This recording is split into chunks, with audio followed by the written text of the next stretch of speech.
Let's talk about OBS for a minute. So a buddy of mine was like, hey, I have issues with desynchronizing my audio and video. And I just wanted to show him how I set up my recording and then, go from there.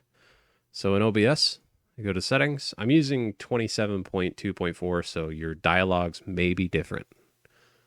Go to output, go to recording. I don't do streaming, so I don't know anything about this shit.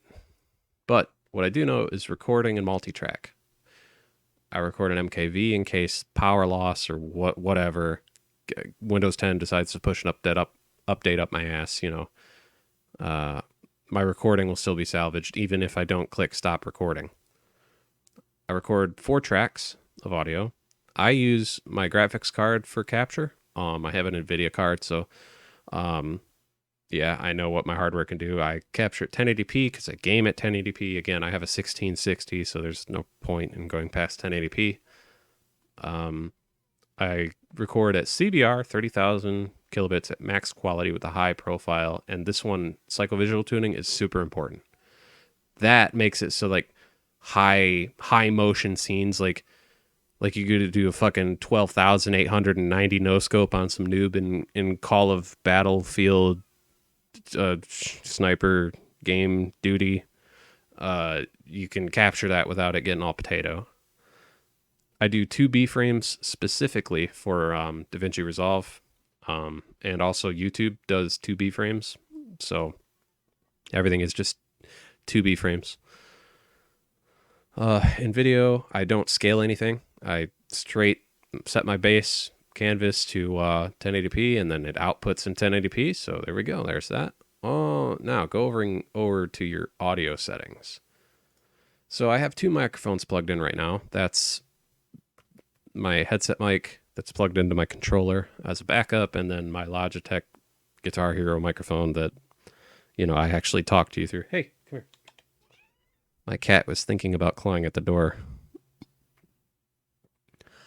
And I only monitor and output one thing here, and that is my my capture card for like consoles and stuff.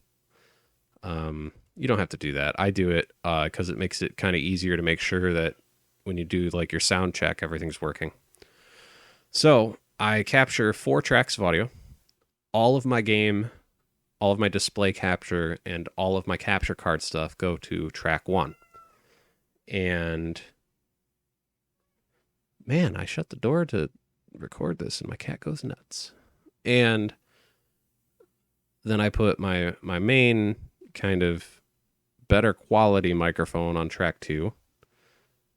Anything like a second player, like when Jesse and I do our Baldur's Gate stuff, I'll set her microphone to track 3 so that I can separate the two.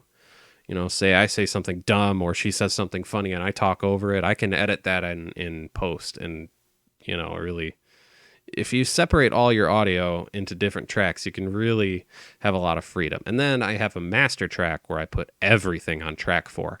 You don't have to organize it this way. You can make your master track 2, and then your microphone track 3, or your microphone track 1 and your master track 3, and your game track 2. It doesn't matter how you organize it, so long as you stick to it and it's consistent, because it makes everything easy in the long run.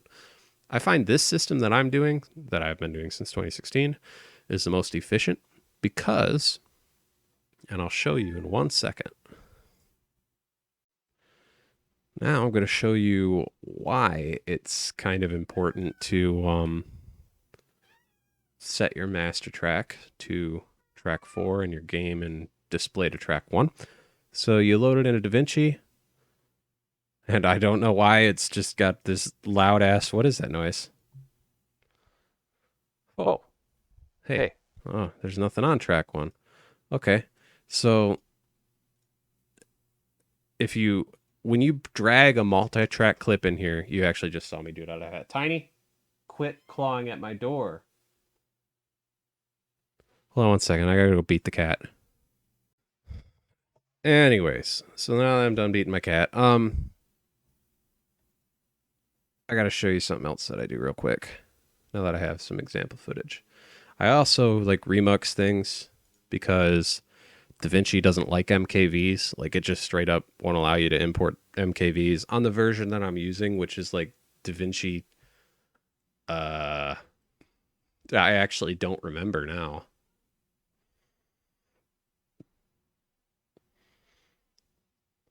I don't remember. It doesn't matter. The version of DaVinci that I use currently does not allow me to import MKVs.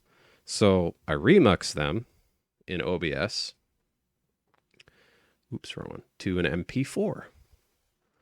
Now, you don't have to do this extra drive transfer step, but I'll show you why I do it. Bink, done. That's a pretty neat reason why you use multi-drives. And then normally I would copy it from my Remux drive to my bulk storage scratch disk where I put all of my videos. So, anyways, I got off topic. I remux my shit so that DaVinci will recognize it. I drag it in here. And yeah. So, what was I saying? Oh, yeah. When you import a file, they're always linked because it's just how DaVinci, imports it, which is fucking great. Okay. It's fantastic.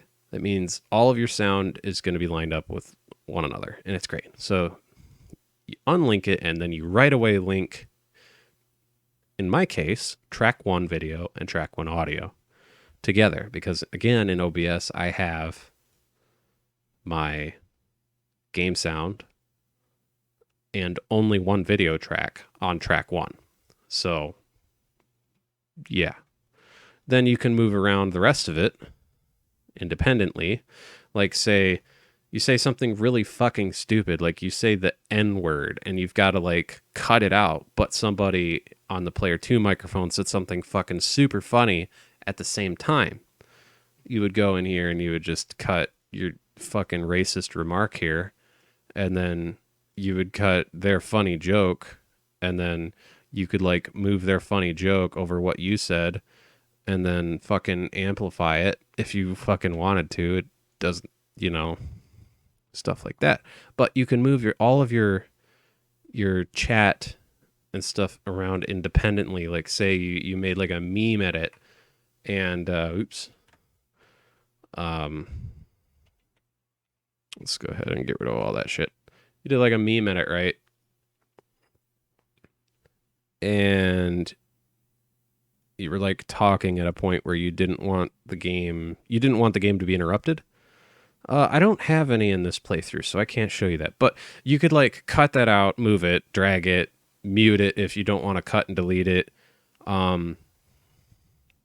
which is actually easier than deleting it, because sometimes if you hit the delete button, it will fucking move your tracks around and you have to resync everything. So basically, if you wanted to censor something, like right here, I'm laughing really loud because I saw a funny right here, and I didn't want to be laughing really loud. Well, if I hit delete, it moves your whole fucking shit around. You have to resync it. So you undo it, and then you just cut here at the beginning of the part you wanted to cut, and cut here at the end, and then you click it, and then you go up to your inspector, which would be this thing right here.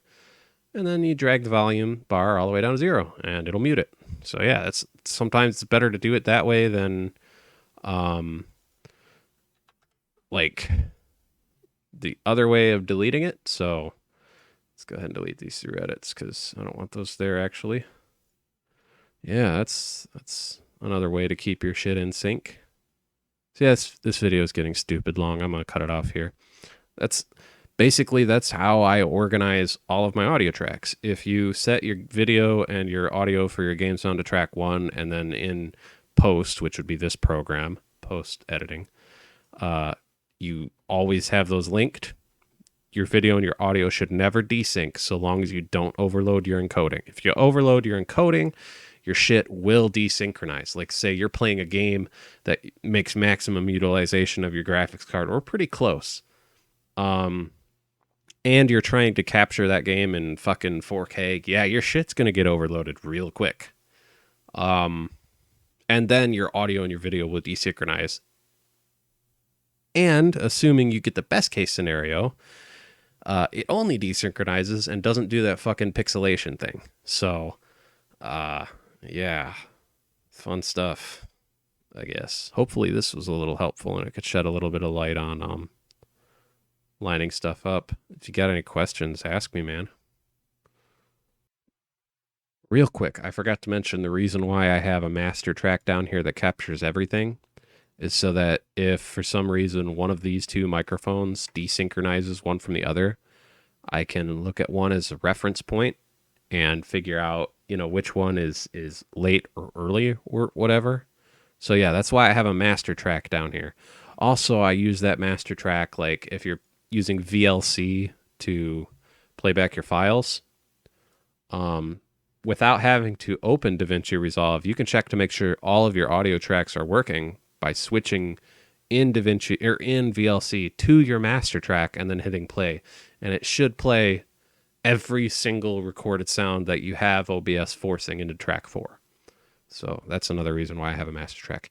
So yeah, I think that's it actually. That might be the end. So yeah, if you got any questions, ask me, man.